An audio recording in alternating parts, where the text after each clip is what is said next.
خاندان ایک ایسا ادارہ ہے جس کی تاسیس کا صحرا انبیاء علیہ السلام کے سر جاتا ہے۔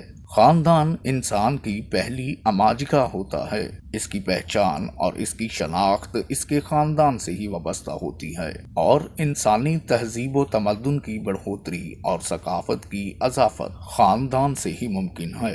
خاندان کا آغاز نکاح سے ہوتا ہے۔ نکاح ایک ایسا معاہدہ ہے جو زوجین کے درمیان طے پاتا ہے۔ اس کے باعث دو خاندان ایک دوسرے کے اتنے قریب آ جاتے ہیں کہ آنے والی نسلوں کی رشتہ داریاں ان میں قائم ہو جاتی ہیں اور پھر صدیوں تک لوگ ایک دوسرے کو ان تعلقات سے یاد کرتے ہیں، ایک دوسرے کے پیار کا دم بھرتے ہیں اور محبتیں اور چاہتیں اس طرح پروان چڑھتی ہیں کہ ایک دوسرے کے بغیر غم خوشی بھی ادھوری لگتی ہے۔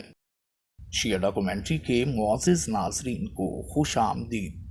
نکاح سب انبیاء علیہ السلام کی سنت ہے اور یہ ایسا تعلق ہے جو جنت میں ہی قائم ہو گیا تھا، جبکہ اولاد جیسی نعمت بھی زمین پر انسان کو ملی، لیکن زوجیت کا تعلق اس زمین سے بھی قدیم اور آسمانوں کی یاد دلاتا ہے۔ نکاح عربی زبان کا لفظ ہے اور اس کا لفظی مطلب ملانا اور جوڑنا ہے، جیسے دو چیزوں کو جوڑ کر ملا دیا جائے۔ اسی سے اس کا اصطلاحی مطلب بھی عکس ہوتا ہے کہ ایک مرد اور عورت جو باہم زوجین بن کر زندگی گزارنے کے لیے تیار ہیں، انہیں اس طرح جوڑ دیا جائے کہ وہ ایک مضبوط بندھن میں بندھ جائیں۔ اللہ تعالیٰ نے ایک ایسا تعلق بنایا ہے کہ دو علیحدہ علیحدہ رہنے والے اور بعض اوقات ایک دوسرے سے بالکل ناواقف مرد و عورت جنہوں شاید ایک دوسرے کو دیکھا بھی نہیں ہوتا، وہ نکاح کے بعد پوری زندگی کے لیے ایک دوسرے کے شریک بن جاتے ہیں، غمی خوشی اور نفع نقصان میں ایک دوسرے کے سانجی ہوتے ہیں۔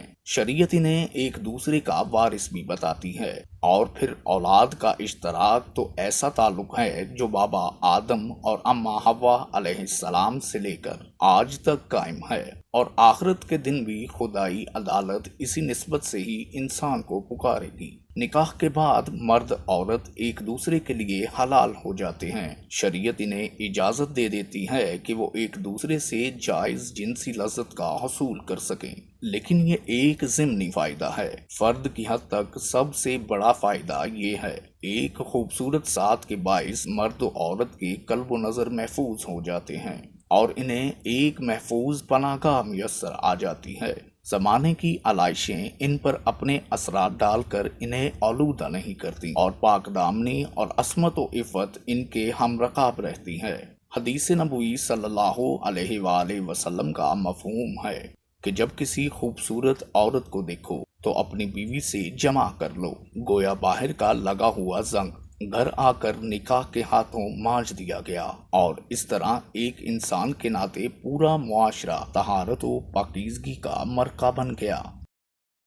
ناظرین کرام، اگر آپ کو ویڈیو اچھی لگی ہو تو اس کو لائک، شیئر اور کمنٹ کرنا مت بھولیے، اور شیعہ ڈاکومنٹری کو لازمی سبسکرائب کیجیے۔ ملتے ہیں کسی نئی ویڈیو کے ساتھ۔ اللہ نگہبان۔